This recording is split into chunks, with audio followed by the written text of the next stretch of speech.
Subscribe now and press the bell icon. Never miss an update. Hi students, இந்த வீடியோவில் நம்ம CBSE Class 10 Scienceல Chapter 6 Life Processes அதை பற்றின introduction தான் பார்க்க போகிறோம். ஸோ இப்போ தான் ஃபஸ்ட் டைம் என்னுடைய வீடியோ பார்க்குறீங்க அப்படின்னா என்னுடைய சேனலை சப்ஸ்கிரைப் பண்ணிக்கோங்க அண்ட் மறக்காமல் இந்த வீடியோவை உங்கள் ஃப்ரெண்ட்ஸ்க்கும் ஷேர் பண்ணுங்கள், ஓகேங்களா? ஸோ இந்த லெசன் வந்து பார்த்திங்கன்னா லைஃப் ப்ராசஸஸ். இப்போது ஒரு லிவிங் ஆர்கானிசமோடைய லைஃப்பில் என்னென்னலாம் நடக்குது, ஸோ ஒரு லிவிங் ஆர்கானிசம்னால் அது எப்படி வந்து அலைவாக இருக்குது அப்படின்ட்டு நம்ம எப்படி சொல்லுவோம்? ஒரு லிவிங் ஆர்கானிசம் எப்படி வந்து உயிரோடு இருக்குது அப்படின்னா அது வந்து பார்த்திங்கன்னா ப்ரீத் பண்ணுறது, ஒரு அனிமல் ப்ரீத் பண்ணுறது, அதே மாதிரி அது ஃபுட்டை எடுத்துக்குது, அது வந்து பார்த்திங்கன்னா பேசுது, சவுண்டு, அது சத்தம் கொடுக்கறது. பேர்ட்ஸ்லாம் வந்து பார்த்திங்கன்னா கத்தும் இல்லையா? பேர்ட்ஸ் டிஃப்ரெண்ட் பேர்ட்ஸ் வந்து டிஃப்ரெண்ட் சவுண்ட் கொடுக்கும். அதே மாதிரி அனிமல் வந்து ஒரு இடத்துலேருந்து இன்னொரு இடத்துக்கு மூமெண்ட் ஆகிறது. அதே மாதிரி அது சாப்பிட்றது, அதிலேருந்து வந்து வேஸ்ட்டு, பாடியிலேருந்து வேஸ்ட்டை வந்து வெளியேற்றுறது. ஸோ இது எல்லாத்தையுமே வச்சு பார்த்திங்க அப்படின்னா நம்ம இது எல்லாமே ஒரு லிவிங் ஆர்கானிசமில் காமனாக வந்து நடக்குது, ஓகேவா? It may be animal or plant, அனிமலாக இருந்தாலும் சரி பிளான்ட்டாக இருந்தாலும் சரி. பட் சம் பிளான்ட்டில் வந்து பார்த்திங்க அப்படின்னா, சம் பிளான்ட் கிடையாது, பிளான்ட்லேயே வந்து பார்த்திங்கன்னா இந்த ப்ராசஸ் எல்லாமே வந்து பார்த்திங்கன்னா விசிபிளாக இருக்காது, ஓகே? அதே மாதிரி சம் அனிமலும் வந்து பார்த்திங்கன்னா இந்த ப்ரீத் பண்ணுறது, அதே மாதிரி அது எப்படி ஃபுட்டை எடுத்துக்குது, அதெல்லாம் வந்து பார்த்திங்கன்னா இன்விசிபிளாகவே இருக்கும். இருந்தாலும் வந்து தே ஆர் ஸ்டில் அலைவ். இருந்தாலும் அது வந்து இன்விசிபிளாக நம்மளால் டைரெக்டாக பார்க்க முடியலனாலும் அது எப்படி இருக்குது? உயிரோடு தான் இருக்குது. ஸோ ஒரு லிவிங் ஆர்கானிசமுடைய லைஃப்பில் என்னென்ன ப்ராசஸ்லாம் நடக்குது, எதெல்லாம் நடக்குது, எதெல்லாம் வந்து ஒரு லிவிங் ஆர்கானிசம் கடந்து வருது, அது வந்து அனிமலாக இருந்தாலும் ஓகே இல்லை பிளான்ட்டாக இருந்தாலும் ஓகே. ஸோ அதில் என்னென்ன ப்ராசஸ் எல்லாமே நடக்குது அப்படின்றத நம்ம இந்த லெசனில் படிக்க போகிறோம், ஓகேங்களா? ஸோ அதனால தான் இந்த லெசன் வந்து பார்த்திங்கன்னா லைஃப் ப்ராசஸஸ் அப்படின்னு சொல்கிறோம், ஓகேங்களா? ஸோ இது வந்து நான் சொன்னது தான் கொடுத்துருக்காங்க, ஜென்ரல் பேராகிராஃப் தான் இது. How do we tell the difference between what is alive and what is not alive? Dog is running, a cow is chewing curd, or a man is shouting loudly on a street. So இதெல்லாம் வச்சு நம்ம என்ன பண்ணலாம்? அவங்க உயிரோடு இருக்காங்க அப்படின்ட்டு சொல்லலாம். We know these are living beings. What if the dog or cow the man were asleep? தூங்கும்போதும் அது வந்து எல்லா ப்ராசஸும் நடந்துக்கிட்டு தான் இருக்குது. நம்ம தூங்கும்போது என்ன பண்ணுறோம்? ப்ரீத் பண்ணுறோம். தூங்கும்போதும் நம்ம பாடியில் பிளட் சர்க்குலேஷன் நடக்குது. ஸோ இது எல்லாமே தான் இருக்குது. We should still think that they were alive. But how do we know that? We see them breathing and we know that they are alive. What about plants? What do you know about they are alive? So plantலாம் வந்து அலைவாக இருக்கா, உயிரோடு இருக்குது அப்படின்றது நம்ம எப்படி தெரிஞ்சிக்கலாம்? அது வந்து பார்த்திங்கன்னா பச்சை பசேல்னு இருக்கும் இல்லையா? when we see them green, some of us will say, we can say that is alive, ஓகேவா? ஸோ அது வந்து பச்சை பசேல் இருந்துச்சுன்னா அது உயிரோடு இருக்குது அப்படின்ட்டு சொல்லிக்கலாம். But what about plants that have leaves of colours other than green? So green தவிர மற்ற கலரில் இருக்கிற பிளான்ட்ஸ்லாம் எப்படி இருக்கும்? அது வந்து அலைவாக இருக்கா இல்லையா அப்படின்றத எப்படி தெரிஞ்சிக்கிறது? அதில் என்னென்ன ப்ராசஸ்லாம் நடக்குது? they grow over time, so we know that they are alive. But அதில் லீவ்ஸ்லாம் வந்து க்ரீன் கலரில் இல்லை அப்படின்னா அது எப்படி உயிரோடு இருக்குன்னு தெரிஞ்சுக்கலாம் அப்படின்னா கொஞ்சம் டைம் விட்டால் அது க்ரோ ஆச்சுன்னா அது வந்து நம்ம உயிரோடு இருக்குது, they are still alive அப்படின்னு தெரிஞ்சுக்கலாம். அப்படி இல்லை அப்படின்னா அது உயிரோடு இல்லை அப்படின்றத நம்ம தெரிஞ்சுக்கலாம். In other words, we tend to think of some sort of movement, either growth related or not, as common evidence for being alive. So some common evidence இருக்குது, ஒரு இது வந்து உயிரோடு இருக்குது அப்படின்றத அதை வச்சு நம்ம என்ன பண்ணிக்கலாம்? தெரிஞ்சுக்கலாம், ஓகேங்களா? But a plant that is not visibly growing is still alive. Some animals can breathe without visible movement. இதே மாதிரி some visible movement வச்சு நம்ம என்ன பண்ணலாம்? அது உயிரோடு இருக்குன்னு தெரிஞ்சுக்கலாம். பட் விசிபிள் மூமெண்ட் இல்லைனாலும், அதை நம்ம டைரெக்டாக பார்க்க முடியலைனாலும் நம்ம என்ன பண்ணலாம்? அதை நம்ம உயிரோடு இருக்குது அப்படின்றத நம்மளால் என்ன பண்ண முடியும் அப்படின்னா தெரிஞ்சிக்க முடியும். அது எப்போ நம்ம தெரிஞ்சிக்கலாம் அப்படின்னா நம்ம மைக்ரோஸ்கோபிக் லெவலில் அதை போயிட்டு நம்ம அனலைஸ் பண்ணும்போது தான் நம்மளால் என்ன பண்ண முடியும்? அது வந்து ஸ்டில் அலைவ் அப்படின்றத நம்மளால் தெரிஞ்சிக்க முடியும். ஓகேங்களா? So using visible movement as we defining the characteristics of life is not enough. நம்ம வாழ்க்கையில் நேரடியாக பார்க்குறத மட்டும் வச்சு உயிரோடு இருக்குது, அதாவது ஸ்டில் அலைவ் அப்படின்றத நம்மளால் சொல்ல முடியாது. அது இல்லாமலும் நிறைய இன்விசிபிளாகவே வந்து பார்த்திங்கன்னா நிறைய ப்ராசஸஸ் நடக்குது. அது எல்லாமே நம்ம டீட்டெயிலாக இந்த லெசனில் நம்ம டிஸ்கஸ் பண்ண போகிறோம். Movements over very small scales will be invisible to the naked eye. Movement of molecules for example. So movement of very small scales will be invisible to the naked eye, such as movement of molecules. ஒரு சின்ன சின்ன living organisms உடைய மூமெண்ட்ல நம்மளால் என்ன பண்ண முடியாது, சொல்ல முடியாது. ஓகேவா?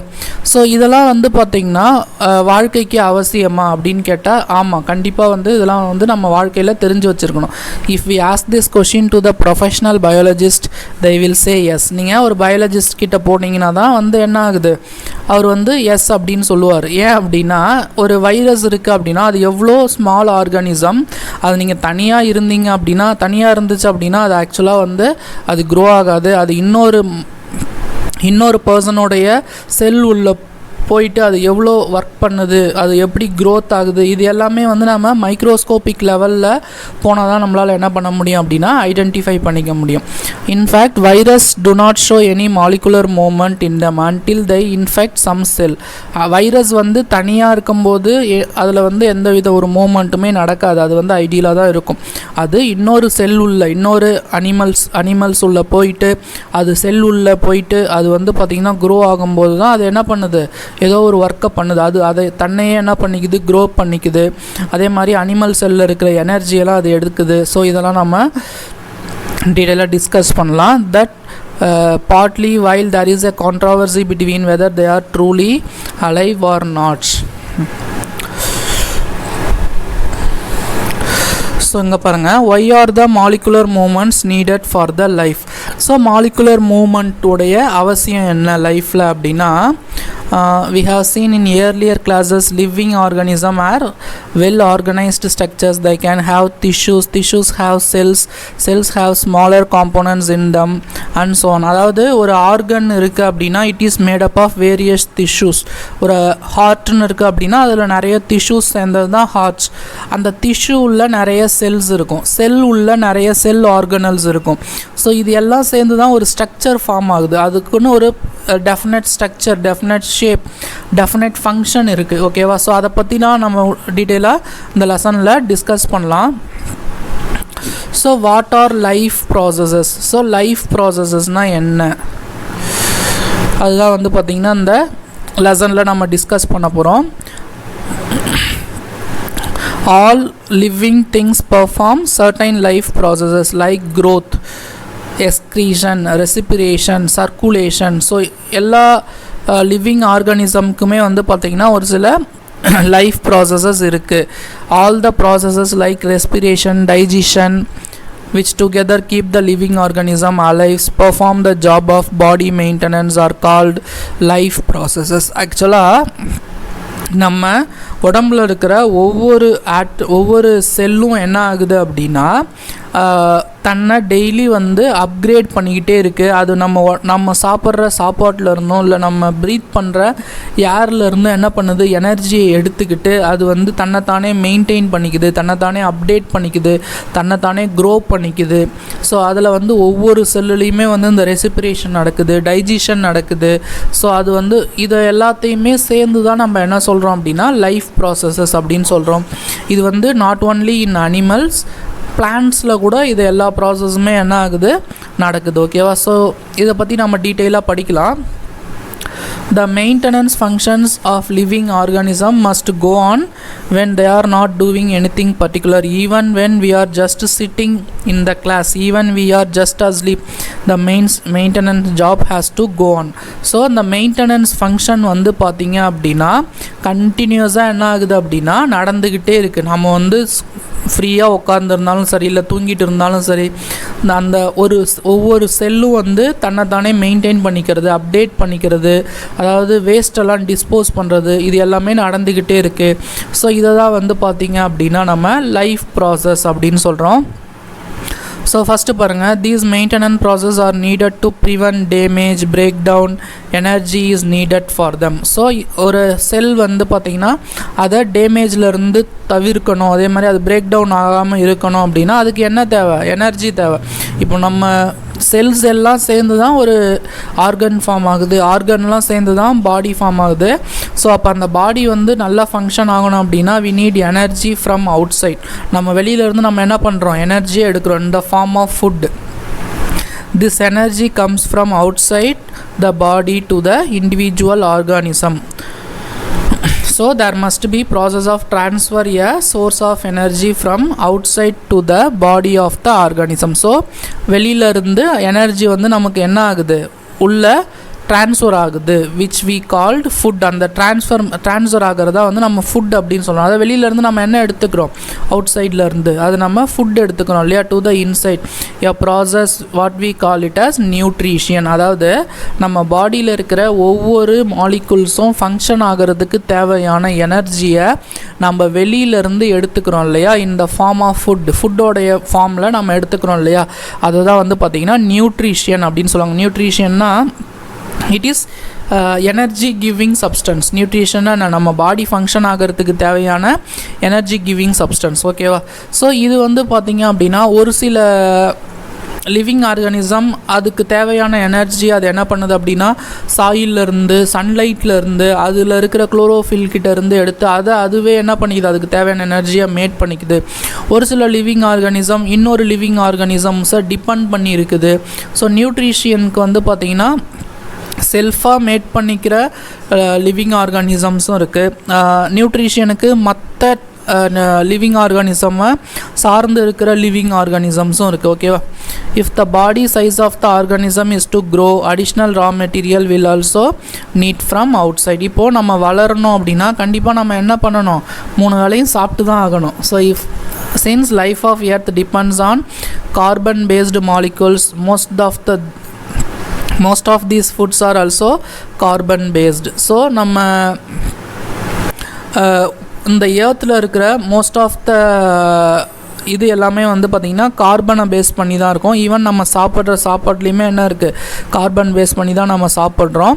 ஸோ இது எல்லாமே வந்து ஒரு காம்ப்ளெக்ஸ் ஸ்ட்ரக்சராக இருக்கும். ஓகேவா? ஸோ இது நம்ம உள்ளே போகும்போது நம்ம அதை என்ன பண்ணுறோம்? அதை பிரேக் பண்ணணும். அந்த காம்ப்ளெக்சிட்டியை நம்ம உடைச்சாதான் அதிலேருந்து நம்ம எனர்ஜியை எடுக்க முடியும். ஸோ அதெல்லாம் தான் வந்து நம்ம நியூட்ரிஷனல் ப்ராசஸஸ் அப்படின்னு சொல்லுவாங்க. ஸோ அதெல்லாம் என்ன அப்படின்றது நம்ம பின்னாடி டீட்டெயிலாக படிக்கலாம்.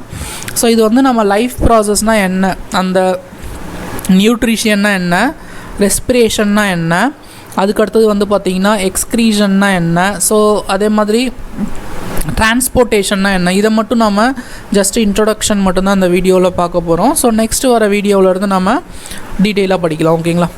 த outside source of energy could be quite varied since the environment is not under the control of the individual organism. அதாவது வெளியிலேருந்து நம்ம எடுத்துக்கிற அந்த எனர்ஜி சோர்ஸ் வந்து பார்த்திங்கன்னா இடத்துக்கு இடம் வந்து மாறும். ஓகேவா? these source of energy therefore need to be broken down or build up in the body and must be finally converted to uniform source of energy that can be used for various molecular movements for maintaining the living structures. So அப்போ இடத்துக்கு இடம் வந்து பார்த்திங்கன்னா அந்த source, energy source வந்து மாறுது. அப்போ அந்த எனர்ஜி சோர்ஸ் வந்து எப்படி இருந்தாலும் அதை நம்ம எடுத்துக்கிட்டு நம்ம என்ன பண்ணணும்? நம்ம பாடிக்கு தேவையான எனர்ஜியாக, அந்த லிவிங் ஆர்கானிசம்க்கு தேவையான எனர்ஜியாக கன்வெர்ட் பண்ணி அதை பாடி ஃபுல்லாக நம்ம என்ன பண்ணணும்? சர்க்குலேட் பண்ணணும். பாடியில் இருக்கிற ஒவ்வொரு செல்லுக்குமே எனர்ஜி தேவை. அது எல்லாத்துக்குமே நம்ம என்ன பண்ணுறோம்? சர்க்குலேட் பண்ணுறோம். ஓகேவா? As well as the kind of molecules that the body needs to grow. நம்ம வளர்கிறதுக்குமே என்ன தேவை? அந்த எனர்ஜி தேவை. For this series of chemical reactions the body are necessary. So இதுக்கு இந்த மாலிகூல்ஸ்லாம் நம்ம பிரேக் பண்ணணும் அப்படின்னா நிறைய கெமிக்கல் ரியாக்ஷன் நடக்கும். It may be in the form of oxidising and reducing reaction. ஓகேவா? ஆக்சிடைசிங் ரெடியூசிங் ரியாக்ஷன்லாம் நம்ம என்னென்னு படிச்சிருக்கோம். Are some of most common chemical means to break down the molecules. So அந்த ஃபுட் மாலிகூல்ஸ்லாம் பிரேக் பண்ணி எனர்ஜியாக கன்வெர்ட் பண்ணுற ரியாக்ஷன்ஸ் எல்லாமே மேக்ஸிமம் வந்து oxidation and reduction based reaction தான்.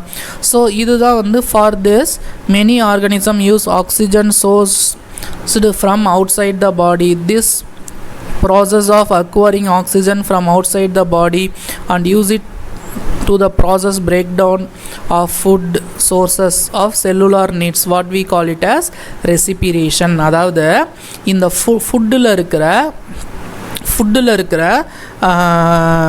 கார்பன் காம்பவுண்ட்ஸ் அந்த காம்ப்ளெக்ஸ் ஸ்ட்ரக்சரை பிரேக் பண்ணணும் அப்படின்னா நமக்கு ஆக்சிஜன் தேவை. ஸோ அதுக்கு தேவையான ஆக்சிஜனை நம்ம என்ன பண்ணுறோம் அப்படின்னா வெளியிலேருந்து எடுத்துக்கிறோம். ஸோ ஒரு லிவிங் ஆர்கானிசம் வந்து இந்த காம்ப்ளெக்ஸ் ஸ்ட்ரக்சரை பிரேக் பண்ணி அதை எனர்ஜியாக கன்வெர்ட் பண்ணி அதை உடம்பு ஃபுல்லாக சப்ளை பண்ணுறதுக்கு தேவையான ஆக்சிஜனை வெளியிலேருந்து எடுக்குது இல்லையா, அதுக்கு பேர் தான் வந்து பார்த்திங்கன்னா ரெஸ்பிரேஷன் அப்படின்னு சொல்கிறோம். ஓகேங்களா. in case of single celled organismனா என்ன, அந்த ஹோல் லிவிங் ஆர்கானிசம்லேயும் ஒரே ஒரு செல் தான் இருக்கும். அந்த ஒரு செல்லே வந்து இந்த எல்லா ஆக்டிவிட்டியும் பண்ணும். ஃபுட்டு டைஜஸ்ட் பண்ணுறதுலேருந்து, ரெஸ்பிரேஷன்லேருந்து, அதே மாதிரி வந்து வேஸ்ட்டை வந்து டிஸ்போஸ் பண்ணுறதுலேருந்து, ரீப்ரொடியூஸ் பண்ணிக்கிறதுலேருந்து எல்லாமே வந்து ஒரே ஆர்கானிசம் தான் பண்ணிக்கும். பட் ஆனால் மல்டி செல்லுலர் ஆர்கானிசமில் வந்து பார்த்திங்கன்னா அப்படி கிடையாது. ஒவ்வொரு மல்டி செல்லுலர் ஆர்கானிசம்ஸ்னால் it is made up of various parts. ஓகேவா. ஸோ நம்ம உடம்புலே வந்து கிட்னி இருக்குது, ஹார்ட் இருக்குது, லங்ஸ் இருக்குது, லிவர் இருக்குது. ஸோ அந்த மாதிரி ஒவ்வொரு பார்ட்டுமே வந்து செல்லால் ஆகிருக்கும். ஒன்றுக்குமே எனர்ஜி தேவை, ஒன்றுமே வந்து ஒரு ஃபங்க்ஷனை பண்ணுது. ஓகேவா.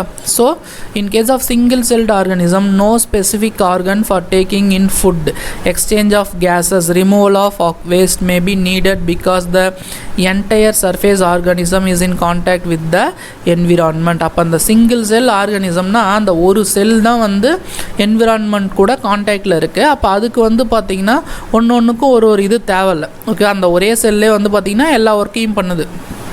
But what happens to the body size of organism increases. So body size வந்து increase ஆகுதுன்னா என்ன, in multicellular organism all cells may not be in direct contact with the surrounding environment. So multi cellular ஆர்கானிசமில் எல்லா பார்ட்டுமே வெளியில் என்னது direct கான்டாக்டில் கிடையாது. அப்போ நம்ம என்ன பண்ணணும், the simple diffusion will not meet the requirement or all cells. So simple டிஃப்யூஷன்னா வெளியிலேருந்து நம்ம டைரெக்டாக எனர்ஜியை எடுத்துக்கிறது. இப்போது நம்ம கிட்னிக்கு தேவையான ஆக்சிஜன் சப்ளை, கிட்னி ஃபங்க்ஷன் ஆகிறதுக்கு தேவையான எனர்ஜி வந்து நம்ம டைரெக்டாக உள்ளே எடுத்துக்கல. ஃபஸ்ட்டு வந்து நம்ம பாடியில் ஏரை நம்ம என்ன பண்ணுறோம், இன்ஹேல் பண்ணுறோம், ஃபுட்டை சாப்பிட்றோம். அந்த ஏரில் இருக்கிற ஆக்சிஜன் ஃபுட்டை வந்து பிரேக் பண்ணுது, பிளட்டில் கலந்து ஃபுட்டை பிரேக் பண்ணுது. அதுதான் நம்ம டைஜஷன் சொல்கிறோம். அது வந்து அதிலேருந்து நம்ம எனர்ஜியை பிளட் எடுத்துக்கிட்டு உடம்புல இருக்கிற எல்லா பார்ட்டுக்கும் சர்க்குலேட் பண்ணுது. அப்போ டிஃப்யூஷன் நம்ம டைரெக்டாக ப்ரீத் பண்ணுற ஏர் வந்து டைரெக்டாக கிட்னிக்கு போகிறது கிடையாது. அதை நம்ம என்ன பண்ணுறோம், பாடியிலேருந்து நம்ம டிரான்ஸ்போர்ட் பண்ணுறோம். அப்போ டிஃப்யூஷன் மூலயமா நம்ம என்ன பண்ண முடியாது, ஒரு பெரிய காம்ப்ளிகேட்டட் ஸ்ட்ரக்சர் எல்லாத்துக்கும் தேவையான எனர்ஜி நீடை நம்மளால் ஃபுல் பண்ண முடியாது. டிஃப்யூஷன்னா என்ன அப்படின்னா, ஆனால் சிம்பிளாக சொல்லணும் அப்படின்னா, இப்போ ஒரு பிளேன் இருக்குதுன்னு வச்சுக்கோங்க, ஒரு பிளேன் இருக்குது. ஸோ அந்த பிளேனில் ஒரு ட்ராப் வாட்டர் இருக்குதுன்னு வச்சுக்கோங்களேன். இந்த ட்ராப் வாட்டர் நாங்கள் விடுறோம் அப்படின்னா இது இந்த பிளேன் ஃபுல்லாக ஸ்ப்ரெட் ஆகிடுமா? கண்டிப்பாக ஆகாது. இப்போ நான் இந்த பிளேன் ஃபுல்லாக எனக்கு வாட்டர் ஃபில் ஆகணும் அப்படின்னா நான் என்ன பண்ணணும், பிளேன் ஃபுல்லாக நான் என்ன பண்ணணும், இந்த வாட்டரை எடுத்துகிட்டு போகணும். ஸோ இது இந்த டிஃப்யூஷன் மூலயமா நம்மளால் என்ன பண்ண முடியாது அப்படின்னா எல்லா பார்ட்டுக்கும் தேவையான ஆக்சிஜனை நம்மளால் என்ன பண்ண முடியாது, சப்ளை பண்ண முடியாது. ஸோ இதை தான் வந்து டிரான்ஸ்போர்ட்டேஷன் அப்படின்னு சொல்லுவாங்க. ஓகேவா. we have seen that previously how in multicellular organism various body parts have specialized in their functions they perform. We are similar with the idea these specialized tissues with their organization in the body organism. It is therefore not surprising that uptake of food and oxygen will be also the function of special tissues. அதாவது இந்த oxygen எடுக்கிறது, ஃபுட்டை வந்து எனர்ஜியாக convert பண்ணுறது, இது எல்லாத்துக்குமே special tissues இருக்குது நம்ம உடம்புல. அந்த டிஷ்யூஸ்லாம் மேடாகி தான் நமக்கு ஆர்கன்ஸாக ஃபார்ம் ஆகுது. however this possesses a problem. Even வந்து ஒரே ஒரு குரூப் ஆஃப் டிஷ்யூஸ் மட்டும் அந்த டைஜஷன் பண்ணுச்சுனாலும் இந்த எனர்ஜியை நம்ம உடம்பு ஃபுல்லாக எடுத்துகிட்டு போனோம் இல்லையா. the food and oxygen are now taken up one place in the body of the organism. ஆமாம், ஒரு பிளேஸ்லேருந்து நம்ம எல்லா பாடிக்கும் எடுத்துகிட்டு போகணும், பாடியில் இருக்க எல்லா பார்ட்ஸ்க்கும் எடுத்துகிட்டு போகணுன்னா while all parts of the body need them. எல்லா பாடிக்குமே உடம்புல இருக்கிற எல்லா பார்ட்ஸ்க்குமே அது தேவை. This situation creates a need for a transportation system carrying food and oxygen one place to another in the body. So அதுதான் வந்து நம்ம டிரான்ஸ்போர்ட்டேஷன் சிஸ்டம் அப்படின்னு சொல்கிறோம். ஓகேங்களா? So again when a chemical reaction use the carbon source and the oxygen for energy generation.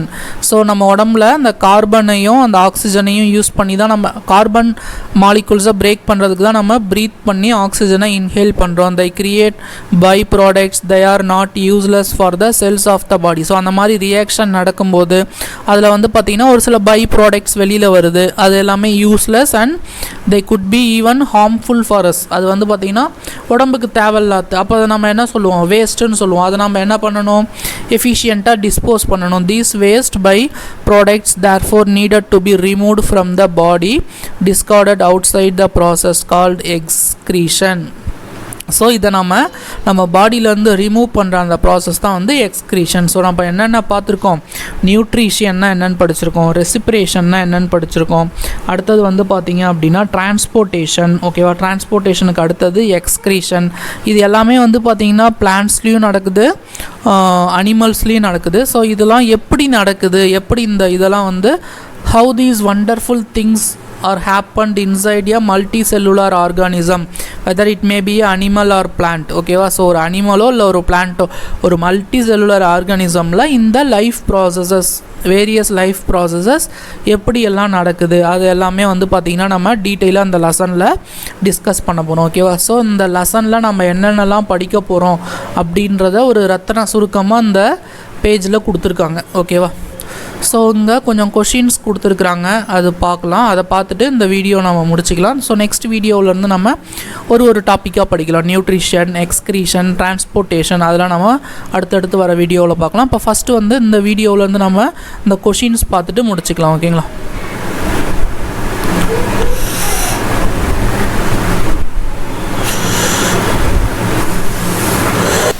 So இந்த கொஷின்ஸ்க்கு எல்லாமே நான் concept மட்டும் எக்ஸ்பிளைன் பண்ணிடுறேன். நீங்கள் மெட்டீரியல்லேருந்து இந்த நோட்ஸ் எடுத்து எழுதிக்கோங்க. Why is the diffusion is insufficient to meet the oxygen requirements of multicellular organism like humans. So ஒரு ஹியூமன் வந்து பார்த்திங்கன்னா ஒரு மல்டிசெல்லுலர் ஆர்கானிசம். ஓகேவா? ஸோ ஒரு ஆர்கன்ஸும் வந்து பார்த்திங்கன்னா it is made up of n number of cells. ஓகேவா? இப்போ ஒரு ஹார்ட்னு எடுத்துக்கிட்டிங்கன்னா அதில் ஒரு 1000 மில்லியன் செல்ஸ் ஃபார்ம் ஆகி தான் சேர்ந்து தான் நமக்கு ஹார்ட் இருக்குது. ஸோ அது ஃபங்க்ஷன் ஆகணும்னா அந்த செல் எல்லாத்துக்குமே ஆக்சிஜன் தேவை. ஸோ அந்த மாதிரி உடம்புல இருக்கிற எல்லா பார்ட்ஸ்க்கும் ஆக்சிஜன் தேவை அப்படின்னா நம்ம ப்ரீத் பண்ணுறது பத்தாது. ஸோ நம்ம என்ன பண்ணணும் அப்படின்னா உடம்புலேருந்து அந்த நம்ம ப்ரீத் பண்ணுற இன்ஹேல் பண்ணுற ஆக்சிஜனை நம்ம உடம்பு ஃபுல்லாக நம்ம என்ன பண்ணணும், எடுத்துகிட்டு போகணும். ஸோ அதுக்கு டிஃப்யூஷன் வந்து பத்தாது. டிஃப்யூஷன்னா என்ன அப்படின்னா ஜஸ்ட் நம்ம ப்ரீத் பண்ணாலே நம்ம உடம்புல இருக்கிற எல்லாத்துக்கும் போயிடுமானா கண்டிப்பாக போகாது. ஓகேவா? So we need to carry, அதை நம்ம என்ன பண்ணணும், எடுத்துகிட்டு போகணும். ஒரு செல்லுக்குமே நம்ம எடுத்துகிட்டு போகணும். ஓகேங்களா? ஸோ செகண்ட் கொஷின் பாருங்கள். What criteria do we use to decide whether something is alive? So எதை வச்சு நம்ம என்ன பண்ணுவோம் அப்படின்னா சம்திங் இஸ் அலைவ் அப்படின்னா நம்ம அது வந்து பார்த்திங்கன்னா ப்ரீத்திங் அண்ட் ரெஸ்பிரேஷன். அது வந்து நம்ம ப்ரீத் பண்ணுறத வச்சு நம்ம என்ன பண்ணலாம், அது அலைவாக இருக்குது, உயிரோடு இருக்குது அப்படின்றத தெரிஞ்சிக்கலாம். சம்டைம்ஸ் வந்து மூமெண்ட்டை வச்சு தெரிஞ்சிக்கலாம். பிளான்ட்ஸ்லாம் வந்து நம்ம க்ரோத் வச்சு தெரிஞ்சிக்கலாம். ஓகேவா? ஸோ அதுக்கு ஆன்சர் வந்து பார்த்திங்கன்னா breathing, respiration and growth as well as movement. இதுதான் வந்து பார்த்திங்கன்னா செகண்ட் கொஷினுக்கு ஆன்சர். ஓகேவா? ஸோ ஃபஸ்ட் கொஷினுக்கு நான் ஆன்சர் வேணால் ஒரு தடவை ரீட் பண்ணுறேன். In multi cellular organisms like humans all the body cells are not in direct contact with the surrounding environment. Multi cellular ஆர்கானிசமில் எல்லா பாடி செல்ஸும் என்விரான்மெண்ட்டில் டைரெக்டாக கான்டாக்டில் இருக்காது. Therefore every cell of the body will not get oxygen as per the need by the process diffusion. So அப்போ ஒரு செல்லுமே ஆக்சிஜன் கிடைக்காது. ஸோ அப்போ டிஃப்யூஷன் மூலயமா நம்ம என்ன பண்ண முடியாது, ஆக்சிஜனை எல்லா செல்லுக்கும் ஃபுல்ஃபில் பண்ண முடியாது. ஸோ அதுக்கு தான் வந்து டிரான்ஸ்போர்ட்டேஷன் இருக்குது. ஓகேவா? ஸோ அடுத்தது பாருங்கள். What are outside raw material used by a organism? So any organism uses organic molecules as raw material. So heterotrophs இருக்குன்னு வச்சுக்கோங்களேன். ஹெட்ரோட்ரோப்ஸ்னால் மற்ற ஆர்கானிசம்ஸை ஃபுட்டுக்கு மற்றதை சார்ந்து இருக்கிறது தான் ஹெட்ரோட்ரோப்ஸ். ஸோ அதெல்லாம் என்ன பண்ணோம் அப்படின்னா ஃபுட்டை வெளியிலேருந்து எடுத்துக்குது. ஓகேவா, ஃபுட்டை வெளியிலேருந்து எடுத்துக்குது. ஆட்டோட்ரோப்ஸ்னால் பிளான்ட்ஸ் இருக்கு இல்லையா, அது என்னென்னலாம் வெளியிலேருந்து எடுத்துக்குதுன்னா கார்பன் டை ஆக்சைடு, மினரல்ஸ், இது எல்லாமே வெளியிலேருந்து எடுத்துக்குது. ஸோ எல்லா ஆர்கானிசமுமே வந்து பார்த்திங்கன்னா ஆக்சிஜனை வெளியிலேருந்து எடுத்துக்குது. ஓகேவா, ஸோ ஃபஸ்ட்டு வந்து ஹெட்ரோட்ரோப்ஸ்னால் ஃபுட்டுக்கு மற்றதை சார்ந்து இருக்கிறது. அது எதெல்லாம் அது வந்து என்ன எடுத்துக்கும் அப்படின்னா ஃபுட்டை வெளியிலேருந்து எடுத்துக்கும். ஃபஸ்ட்டு ஆட்டோட்ரோப்ஸ்னால் வந்து ஃபுட்டை தானே ப்ரொடியூஸ் பண்ணிக்கிறது. அது எதை வெளியிலேருந்து எடுத்துக்கும் அப்படின்னா மினரல்ஸையும் கார்பன் டை ஆக்சைடையும். எல்லா ஆர்கானிசமுமே வந்து வெளியிலேருந்து எடுக்கிறதா வந்து oxygen. It is for respiration. Okay, நம்ம சுவாசிக்கிறதுக்கு பிளான்ட்ஸாக இருந்தாலும் சரி, அனிமல்ஸாக இருந்தாலும் சரி, வெளியிலேருந்து தான் ஆக்சிஜனை எடுத்துக்கணும். ஓகேங்களா, ஸோ இதெல்லாமே நம்ம டீட்டெயிலாக டிஸ்கஸ் பண்ண போகிறோம், எப்படி ப்ரீத்திங்லாம் நடக்குது அப்படின்ட்டு. ஓகேங்களா, ஸோ நெக்ஸ்ட்டு ஃபோர்த் இது பாருங்கள். What processes would you consider essential for maintaining life? So ஒரு லைஃப்பை நம்ம மெயின்டைன் பண்ணணும் அப்படின்னா நம்ம பாடியில் என்னென்ன இதெல்லாம் வந்து ப்ராசஸ்லாம் நடக்கணும் அப்படின்னா நியூட்ரிஷனாக நம்ம பாடிக்கு தேவையான எனர்ஜியை ஃபுட்டாக நம்ம எடுத்துக்கணும். ரெண்டாவது ரெஸ்பிரேஷன், நம்ம பாடி ஃபங்க்ஷன் ஆகிறதுக்கு தேவையான ஆக்சிஜனை நம்ம ப்ரீத் பண்ணி எடுத்துக்கணும்.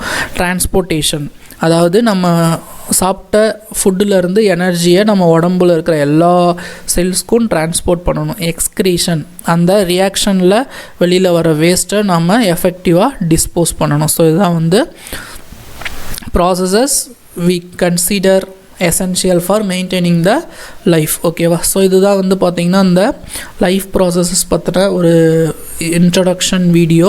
ஸோ நெக்ஸ்ட்டு நம்ம நியூட்ரிஷன்லேருந்து நம்ம ஸ்டார்ட் பண்ணி ஒரு டாப்பிக்காக நெக்ஸ்ட் வீடியோவிலேருந்து படிக்கலாம். ஸோ இந்த வீடியோ உங்களுக்கு பிடிச்சிருந்தது அப்படின்னா மறக்காமல் என்னுடைய சேனலை சப்ஸ்கிரைப் பண்ணிக்கோங்க.